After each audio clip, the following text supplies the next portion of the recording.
Careless with Cash, the Empire. Welcome back to World Soccer Daily, an Arc Soccer Collective original. This is episode 3, and I'm here again with Wendell. How you doing, man? Yo, good, man. Good. How you doing? Doing good.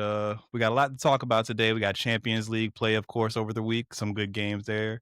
Then we're gonna break into the El Clasico coming in this Sunday coming up. But we're gonna start in Miami, and I know what you're thinking. We are not starting with Miami basketball. We're not no Terry Rozier talk here. This is a soccer podcast. No gambling talk, guys. None of that. It's all soccer. Them boys out of here.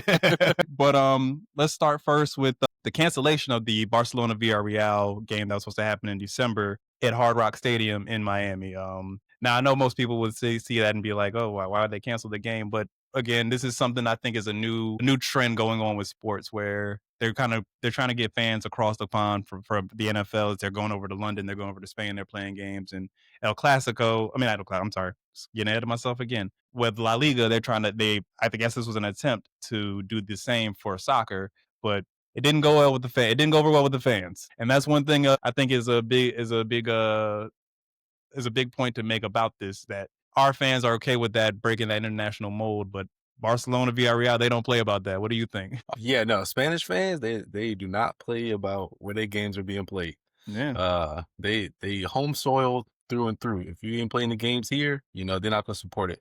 And I was very interested in it myself, because I tried to see what tickets would be, because that would have been a cool little road trip for us. And I mean, I get it from a fan perspective for myself.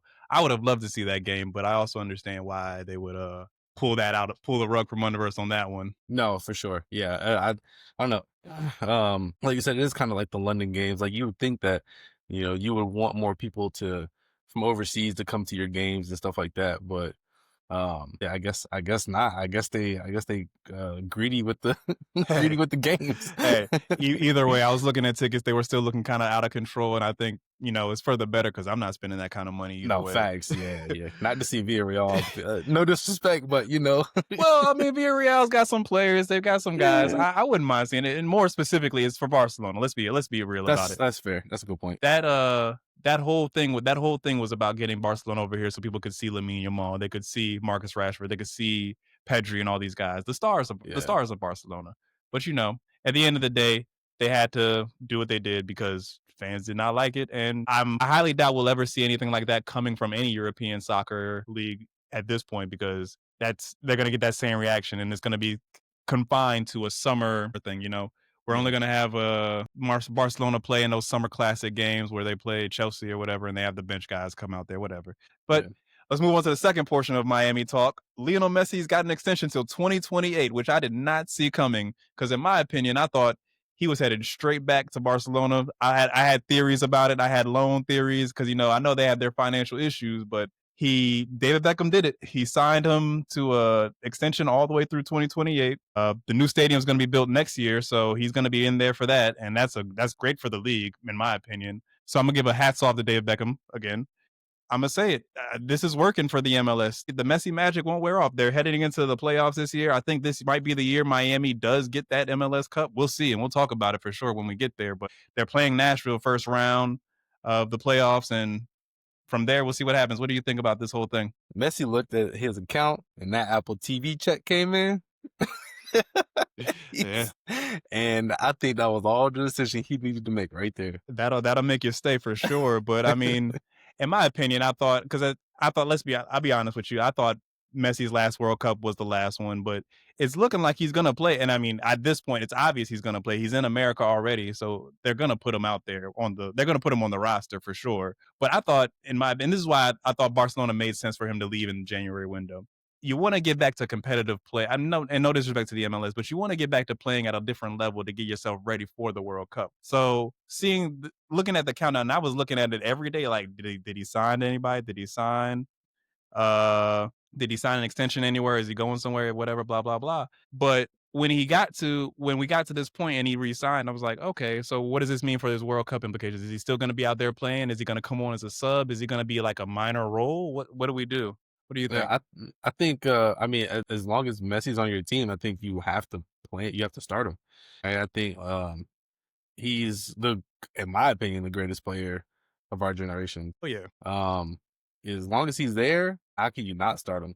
I guess we'll have to see how the team performs. Mm-hmm. Because they do have a lot of younger players. They do. If they find themselves, not, or if they find themselves playing, trying to play through Messi too much, Mm-hmm. and they start getting scored on and losing games, and I think we'll start to see changes in formation and lineups and stuff like that. But until then, I mean, it's Messi. Do you think there's going to be maybe not a learning curve, but do you think there's going to be a steep adjustment for him when he gets into that World Cup play, or do you think he fits right back in like it's no big deal because he's Messi? I think he fits right back in. Yeah. Yeah, I mean, we're not talking about a normal soccer player, obviously. Right. So Yeah. I agree with you at that point, but it's like, I'm thinking maybe he's getting conditioned to think it's as easy as what he's doing out there. Because if you watch some of these games, I mean, I'm watching them. I know you're watching them too. He's just, it's like when he wants to apply himself out there, there's nothing anybody can do with him on the field. And I'm looking forward to us going to a couple of games next year, maybe the next 2 years, obviously. But I will say at this point, he has to start winning. And I think it starts with this year. I mean, okay, you got that. We got the they got a little tournament win, but I mean, we need to see that MLS Cup being raised by Lionel Messi at some point. It's got it. That's the perfect crescendo to this. What do you? Go ahead. I don't know. I think that we have Messi for what he is, and I think that him winning an MLS Cup doesn't do anything for his legacy at this point, because he's been in MLS long enough now to where it's like, okay, Messi's in MLS. It's cool. It's a great product. Like you obviously want to go see it, but in terms of like raising a cup to like add to his legacy, I don't think there's anything that he can do at this point to really add to his legacy other than add a couple zeros in the bank. Fair. That's a very fair point, but like it does, I feel like it does add to the mystique. Like he came to the MLS and dominated. He got two of them, two MLS championships to his name. I'm not saying it defines him. It obviously doesn't define him. He won the Champions League, La Liga. He's won he's done everything. He's completed soccer. He's won the world. Exactly. As far as Messi is concerned, he's completed soccer. But adding this as a little cherry on top would make a significant claim for him. Would be a significant achievement for him, I would say. Yeah, it wouldn't hurt. And I mean, as someone who saw all that money get shelled out to him, I want to see him win. I mean, that's a fact. like I want to see. It's two players I want to see him. I want to see him win, and I want to see Sonny win one in LA. But after Messi does his thing. True. Yeah.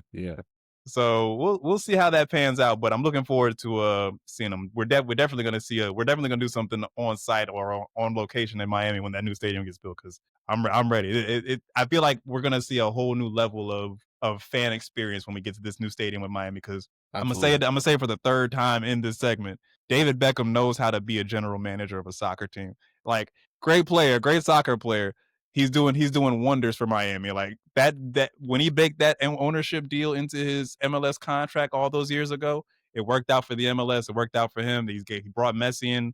This is grade A movement by the MLS. I hope I hope they continue on from this once Messi's gone, because that's going to be the key for this, making sure that you can continue to keep fan and retention after he's gone, because he's almost 40. He's getting to that age where eventually he's going to retire. How he retires, I have a theory on that. I do think at some point there's got to be a season back in Barcelona. There has to be a season back in Barcelona. I don't care. There's no way, even if they sign him for $1 a month, to get him out there for one last ride with the team that started this whole thing. But again, hats off to the MLS, and we'll see what the future holds for him and Miami.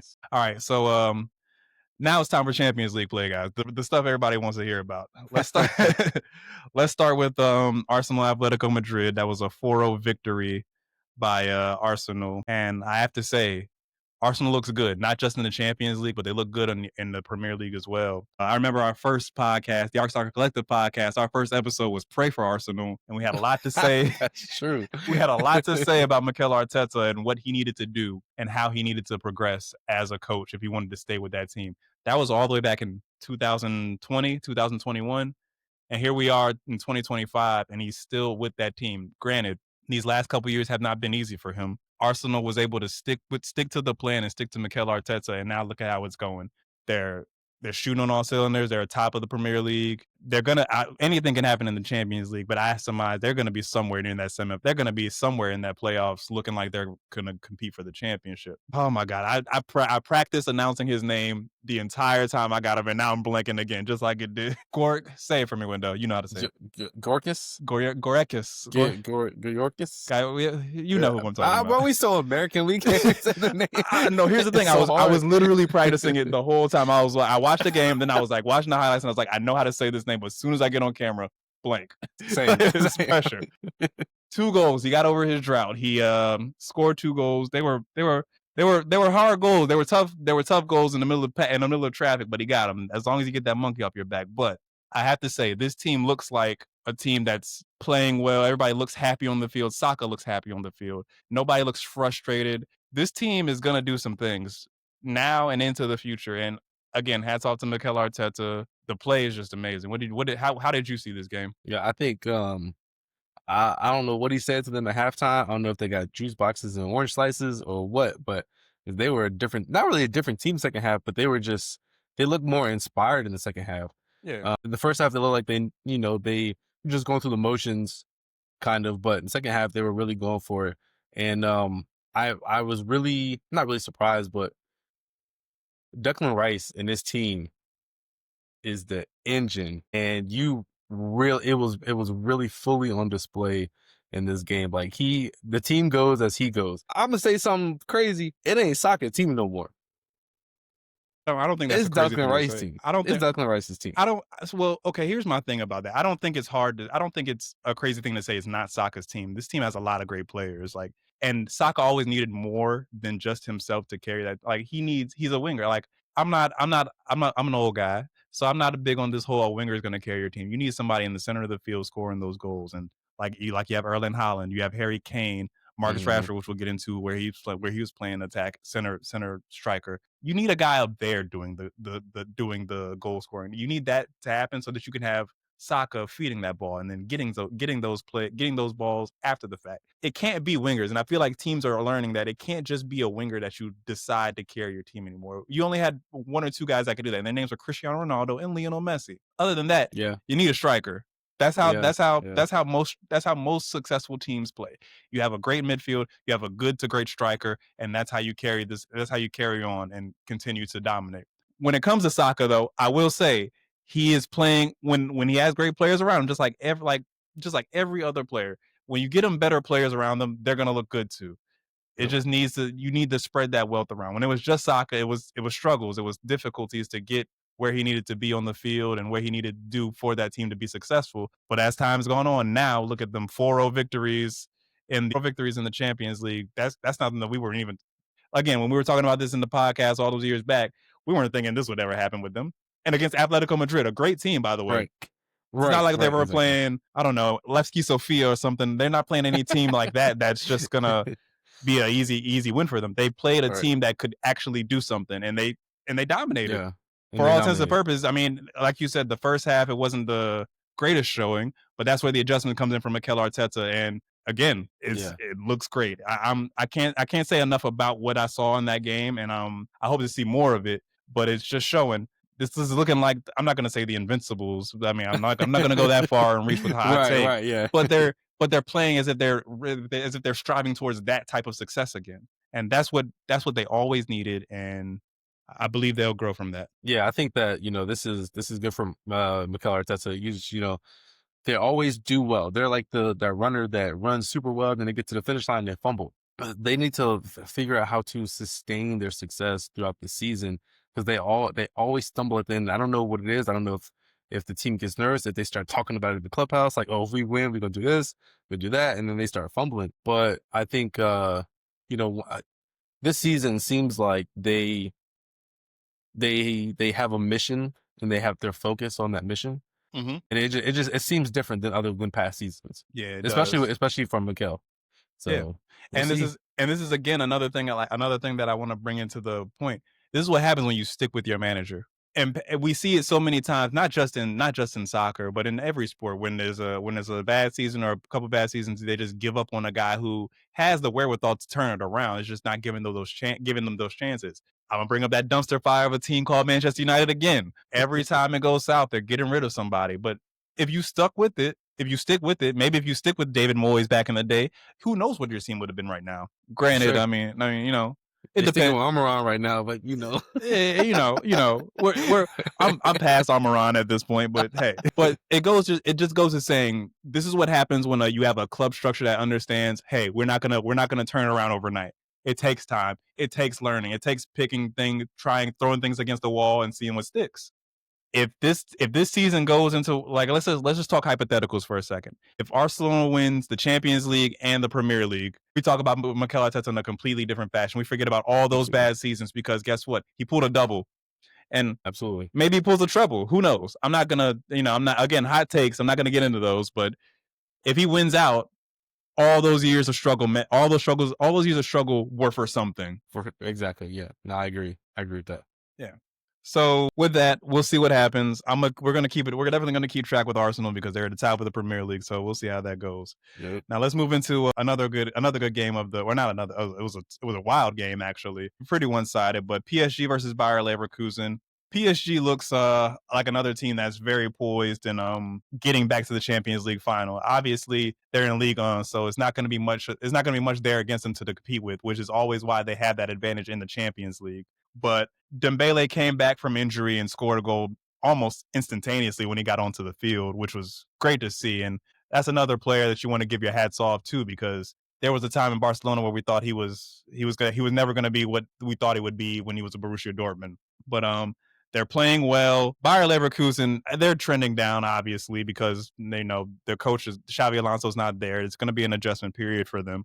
But I to focus more on PSG. I still think they're the team to beat. There are teams that can beat them in the Champions League, obviously, but we forget where they were and what they did last year. And I do believe that this is another year for them to show that, hey, we've gotten away from that old school the mentality of the later years where we said we're just going to buy the best players and try to win. Now they're trying to build a team. You got so many young guys out there, so many guys that are just trying to prove themselves, make their name out there, and it's showing. Everybody's competing, everybody's scoring, everybody's passing the ball around. PSG looks like a different team from what I've seen in the years past. What do you think? Hey, I mean, when you can bring a Ballon d'Or winner off the bench, and that speaks to the depth and the strength of your team. I was happy that he got the goal because Ballon d'Or winners gonna do what they gonna do what they do. So he wasn't a Ballon d'Or for no reason. That's what I'm saying. I didn't expect anything less for him to score so fast. It's crazy. But no, I do think that PSG right now is the team to beat. Like they look unbeatable, to be honest with you. William Pacho, a dog. They're gonna have him for a very long. If they put the cards right, he'll be there for a very, very long time, and it would be a solid piece for them going forward. I think the key for PSG now is to not focus their attention, but do a little more in terms of building out of their academy. That's the next step, I think, for any team that wants to have consistent performances or consistent success in Champions League play and obviously Ligue 1 play. But again, Ligue 1 play is Ligue 1 play at the end of the day. But in order for them to compete at a high level, I always say this, even with like other teams, it's about getting an academy that can produce a couple players every once in a while for you to like ease your transfer needs. And I think that's the next step for them. Like they have a lot of young guys, but they need to start building out of their academy, like Barcelona does all the time, where they get the guys, and every other day it's another guy. Like even in the game we're going to talk about, they had Fernandez, a 17-year-old guy, coming out there showing that he can play as well. So the key for me is always going to be development throughout the entire club for PSG. But right now the iron's hot, and they need to continue to capitalize on what they got going on. Yeah. I've a big player for me watching that game, Desiree Doué. But yeah, man, he's nice. He's nice. I believe out of their academy. I might have to fact check that. I'm not sure if he is, but I could. We could check that out. Yeah. Usually, I mean, to an extent, I do pay attention to some of these academy guys to see who's coming up and out. But we haven't paid attention to PSG's academy in years past because they never looked to get somebody from the academy. They've always looked to just buy somebody. Like, I remember the days prior when they had the David Beckhams and the Zlatan Ibrahimoviches and those eras when they were just buying players to just get out there and try to win it for them. But now it looks like they've turned a new leaf, and I'm glad that they turned a new leaf. And I think that's something that not just PSG can look for, like not just PSG can do, but all these clubs need to start doing, because the spending is out of control for me. They Like, was just flexing the money, man. They was flexing the oil money. But to me, it started the slippery slope. Like, I don't know if you remember the Air Jordan movie where at the end of it, not Phil Collins. What's the actor's name? Phil Knight. No, yeah, Phil Knight. Oh, But you're talking about the guy that played him? The Hangover guy. Bradley Cooper. Yes. Bradley Cooper is saying, I think we might have just started a chain reaction or a slippery slope to now players are going to get these crazy amounts of money for shoes. It's true. It was forecasting what would happen. And I feel like when a lot of these new owners came into soccer, it started that slippery slope where everybody's just saying, okay, we'll just wait for somebody else to have some 17-year-old wonder kid and we'll spend all the money on them. And I feel like that's what will eventually be the demise of soccer. But seeing PSG turn that leaf and win kind of shifts that mentality away from teams, because other teams are going to look at that and be like, well, wait a minute. They're still spending money in the transfer market, but they're developing players. They're developing young players. Even if they're getting them, they're not trying to just buy the next guy who got the most goals in Serie A or the English Premier League to just carry the team on. They're trying to build and develop players as the game is supposed to be, as every sport is supposed to be for that matter. It is refreshing to see that. Yeah, so, yeah. Definitely a culture shift for them. Definitely a culture shift. So we'll see how they do as well. But let's move on to Barcelona Olympiacos, and I got a lot to say about this one. We're gonna take a real deep dive into this one. Here we go. So obviously it was a pretty one-sided game. The Barcelona dominated, but I want to open a conversation about VAR, and I've been waiting to do this for a while because people have their dislikes and likes about VAR. I believe VAR is what the game needs, because you can't have a game end in a way that obviously shouldn't end in a certain way. However, what I saw in this game was something that I think VAR needs to be able to, we need to understand sometimes, okay, VAR isn't needed. If something happens and it was like, just to get into it, there was a penalty call, but before the penalty call, the goal was scored. A header was scored. So in my opinion, if you saw Barcelona commit a handball like they did, why not? And you saw the goal come after that. Why not just play advantage and let that goal be what the stand is? Instead, they stop the play. They go through a VAR review, go back, tell them to hit a PK. Now, if that PK is missed, we're having a whole different conversation right now. And we're going to talk, and we'll be saying exactly what I'm saying right now. Why didn't you just let them play through it? This is where VAR gets it wrong. To me, VAR is only when you need it and you see something egregious that you need to go back and correct. But if it corrects itself by nature, so be it. I feel like that just wasted time in the game. It slows the game down, which was an advantage for Olympiacos in a sense. But at the same time, the game, it should be about efficiency. And that's where I think there needs to be some sort of coming together by FIFA or all the leagues in general, just to say, hey, here are the set rules on how we're going to implement VAR and when we should use VAR. If there's a violation committed and it ends up in the advantage of the team that was getting ready to have that call in violation in their favor, let it go. Let the goal go. Let the goal stand. Let's keep playing. Again, VAR seems to be at this point, and I understand people's frustration with VAR and why a lot of people don't like it, is because of this inconsistency. It's because of these inconsistencies in the rule, in the times they pull it out and when the times they keep it in the tuck. Again, figure some way out to have a set. Okay, when X happens, we do Y. When A happens, we do B. But for me, I feel like it's something that only can be corrected over time. But right now, who knows? What do you think? I don't think it's ever going to be corrected. And here's why. Every ref is different, right? Mm-hmm. Every ref sees the game differently. So you're essentially just taking that and adding more refs, like the ones that look at the video. Like everything is subjective. So like the way I interpret the rule is different from the way that you're going to interpret the rule. Even if they write it down, it still could be different. And the language that they're going to have to put into the VAR rules in order for, if X happens, then Y needs to happen. Like the language that they're going to have has to be so specific and so simple for just a uniform across all leagues. I think that's the only way. But even then, there's people that are going to interpret it wrong. Like, true. I mean, you know what I'm saying? So a perfect example is to bring it to the NFL. The NFL has certain times where they pick up flags and certain times where they can't even challenge a review, or there are certain measures put in place where, okay, at the last 2 minutes, all these players are getting reviewed, so we don't even have to stop the clock. Or, okay, we can't call this because the play didn't do what, those types of systems are in play with when a ref can go and review things. Here it feels like it's kind of like, here in soccer right now, it just feels like it's kind of whenever Stone Cold says so. So it's like, at that point, to me, it's like, This is why people get upset with it. And it's why I'm always arguing with somebody about why it's a good thing and it needs to happen. But when things like this happen, it's like, well, why didn't they just play on? Because that's a play. To me, that was a clear play on situation.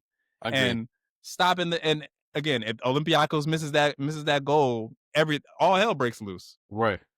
Nah, yeah, it's I don't know what they're gonna have to do, but they have to figure out something. Or maybe they do consult with the NFL and be like, hey, how do we fix our, because if only they had that game in America so they could do that, huh?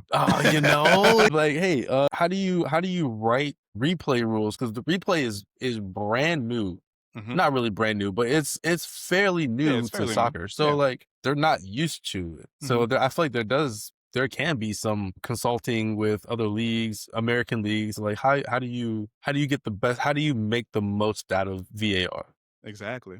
But let's get into like the actual play of the game. We spent too much time with VAR. We're doing the same thing they do. So I want to talk about Marcus Rashford for a second. 2 goals in the game, and he's playing out of his mind. But I just want to mention, look at how much different he's playing with a team that believes in him. Even when he's not, even when he's not scoring, it looks like he's out there making an impact. And like this is why I say you can't always go on what media says about a player, because what was the talk about Marcus Rashford this entire offseason and for the last 2-3 years? He doesn't want to play. He's lazy. He's not motivated. He doesn't want to do XYZ.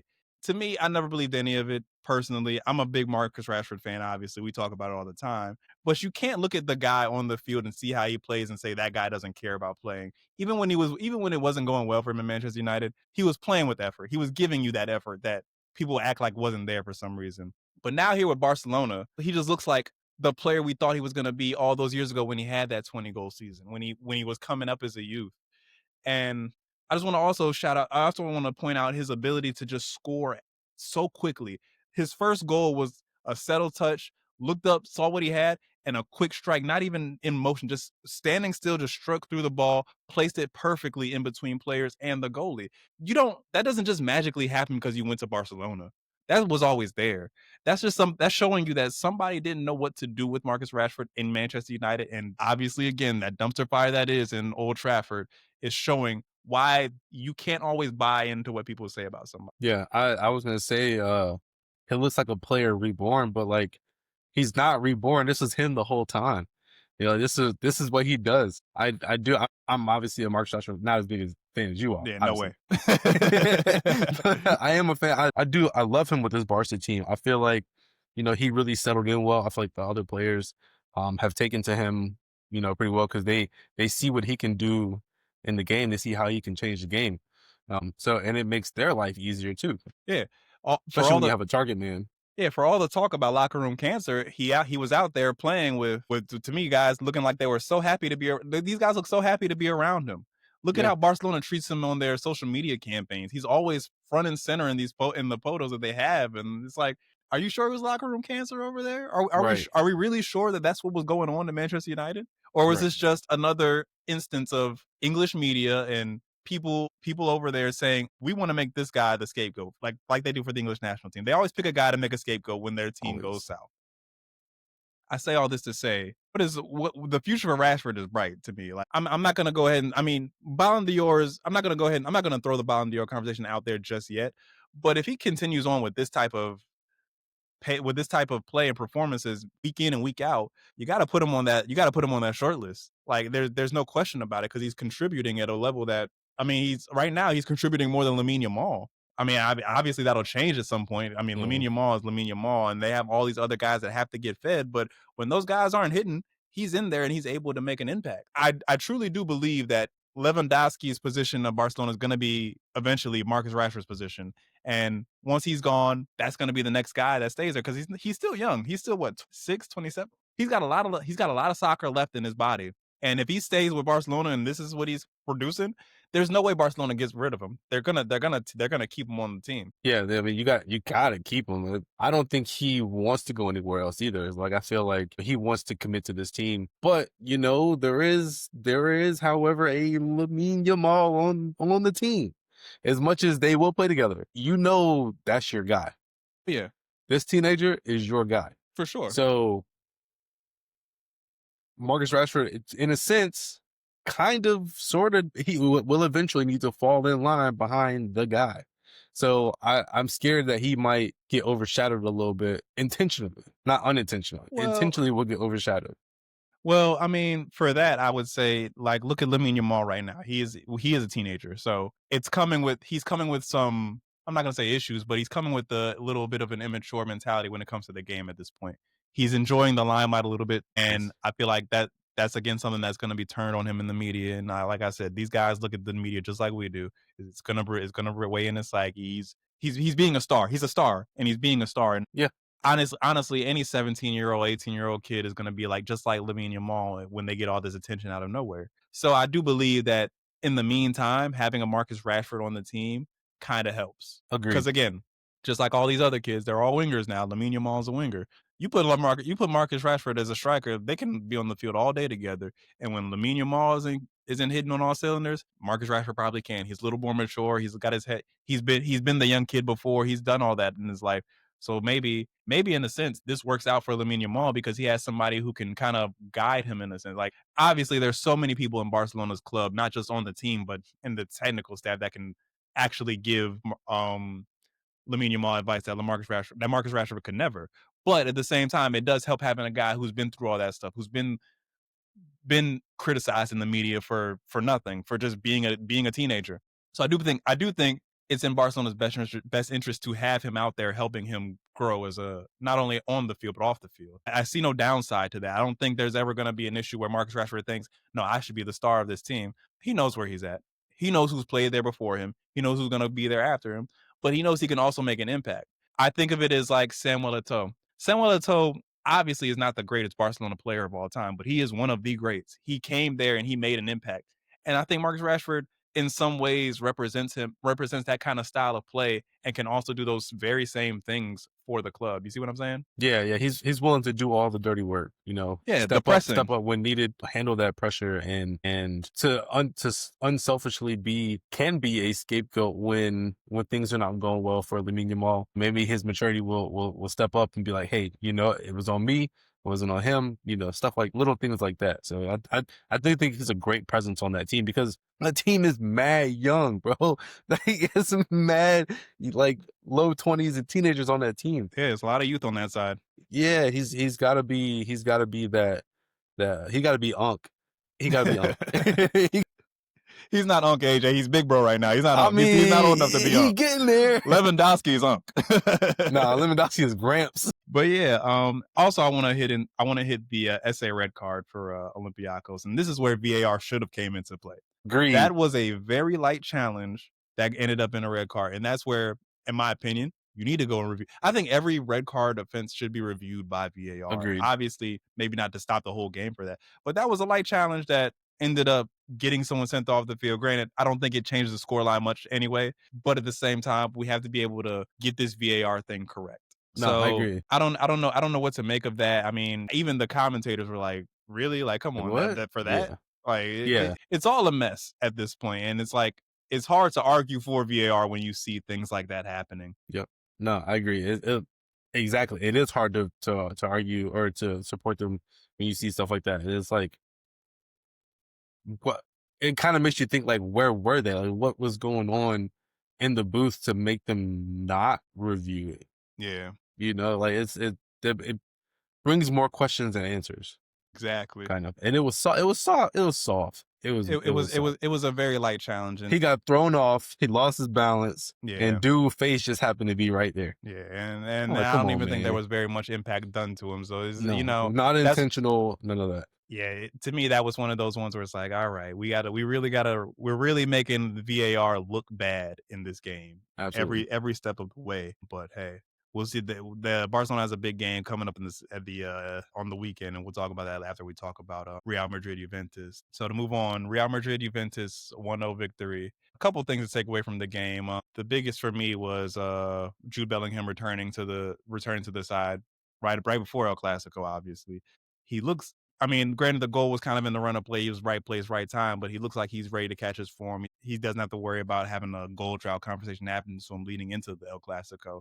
But I want to talk about two other players on the field as well for them. Arda Güler and Vinny Jr. I'm going to start with Arda Güler. Arda Güler showing what I thought with our flashes of what I think he can be for this team. He can be a very integral part of this team. And it kind of makes you think, if only they could do this with injury, but that's another conversation for another day because he's getting ready to be loaned out.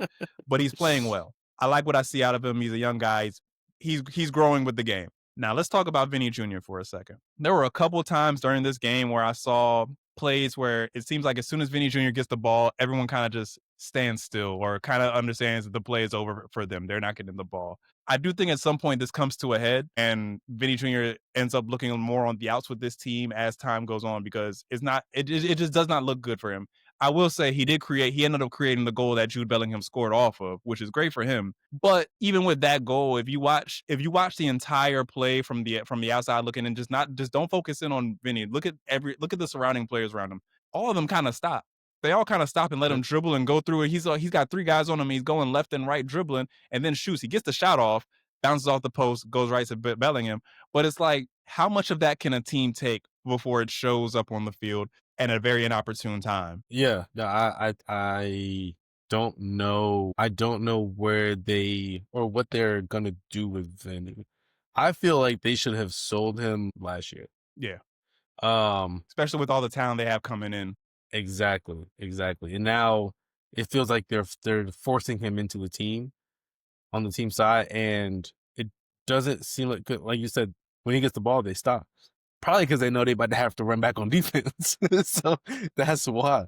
But to interrupt you for a second, there was a couple plays just like that as well, where he turns the ball over. There was a play at the beginning of the second half where he lost the ball early and it was 1-on-1 with Courtois. Granted, you have Thibaut Courtois and that's what you pay him the big bucks for, is those moments, but it was just a giveaway. It was a silly giveaway.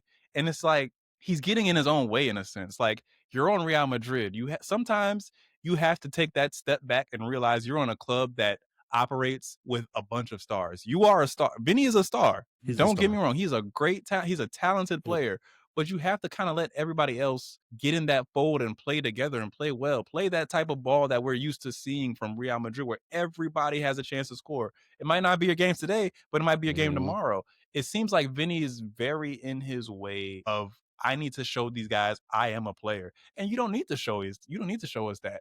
You have Mbappe out there with you. You have so many guys. You have Arda Güler obviously out there. You have all these guys out there who can play with you, and you might not get 100 touches on the game, but you might get a goal. But to me, it just feels like this can only end one way, and I hope it doesn't end up being a situation where he's having a little on the field spout with somebody on the team, like to bring up Neymar and Mbappe towards the end of PSG. Yeah. You don't want a situation like that happening at Real Madrid. Right. Well, you don't want to see, because especially with a player so great leading into the World Cup, because I want to see Vinny do well. I want to see him perform well with the Brazilian national team. But it's hard when you see him week in and week out doing these knucklehead plays or these boneheaded plays or these just things that you just wouldn't expect out of any soccer player. Now I'm gonna give you a bar.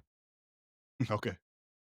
He's an old school player playing a new school game. The game ain't what it used to be. You're not going to just get the ball on the sideline and be with it and just think you can just dribble past everybody. First of all, defenses are set up way, way better than they used to be. Secondly, like you said, you do have those other players on your team that can help you. And I feel like he's stuck in all right, once I get the ball on the wing, I'm either, I gotta do something with it, I gotta do something flashy. You don't have to do nothing flashy. This team, you're in a team full of great players. All you gotta do is do your job. And if he just does his job, he'll be fine. But I feel like he tries to do too much because he's still in that, wingers have the biggest egos era, So yeah, like we said earlier, I mean, wingers are great, but you need a striker, and you have your striker with Mbappe. Sometimes they put Mbappe on the wing, but you have so many great players with you. It's just share the wealth. Like the perfect example for me for Real Madrid is Tchouaméni. I think Tchouaméni can go to any other team in the world and be the star. But Newcastle. Here we go with the dreams, the wish sandwiches. But I think that it shows that like he's willing to take his role and do what the team needs.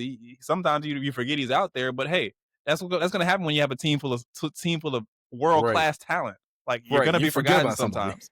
Yeah. But when he gets his opportunities, he makes the most of them. Same thing he does for France. So for France, there's so many players you forget Tchouaméni's out there. But again, put Tchouaméni honestly, you put Tchouaméni on Chelsea, he might be one of the best players out there as well. Like Cole Palmer included. Like personally, you just don't get to see that. We just don't get to see that player for Real Madrid because there's so many other guys in front of him. He's so efficient that like you don't notice the things that he's doing, but he's the reason, not really the reason why they're moving the ball, but you know what I'm saying? Like, it's there's a reason why these players go unseen is because they're doing things so well that you don't even notice. Exactly. And it's like you have to fall into that line, especially when you're playing for Real Madrid. And also another I got to give another tip of the hat to a goalkeeper. Di Gregorio played out of his mind that game. The 1-0 scoreline was simply because of him. Every chance he got, every chance they got on him, he was doing his best to keep that game as close as he could, and he kept it as close as he could. Unfortunately, Juventus couldn't capitalize. That might go to just not being used to playing that level of team when you're playing in Serie A. But they played well. For all things considered, they played very well in my opinion. But Di Gregorio played out of his mind that game. Absolutely. But let's volley that right into this Sunday's game of the first El Clasico of the season. Woo! All right. So I got a couple thoughts on this. Number one. Oh, my bad. Number one, Real Madrid's got Jude Bellingham back. Obviously, he's going to play. I think he does play a factor in this game. And I do think they're trending up in a way that will help them in this game. However, I do believe that Barcelona is going to come into this game poised to show that, hey, we're here. We're going to compete.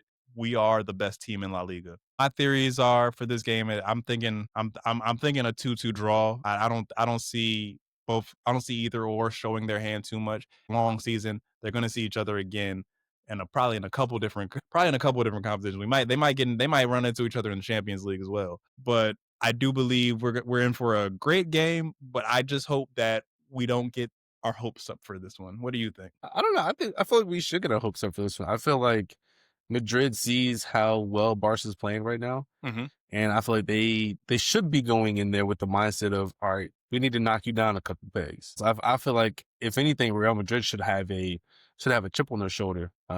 Really? I think so. Yeah. Yeah. See, for me, I think that I think both teams honestly need to just play this one like a chess match. See where the game goes in the first half and dictate where you're going to go. Because again, it's a long season and you don't want to overexert anybody just for an El Clasico. Granted, rivalry games bring out the best in people. Just like we're talking about with United Liverpool. When it doesn't matter about what you got next. They're going to play out of their mind just to get that result because it means so much to most of the guys on the field.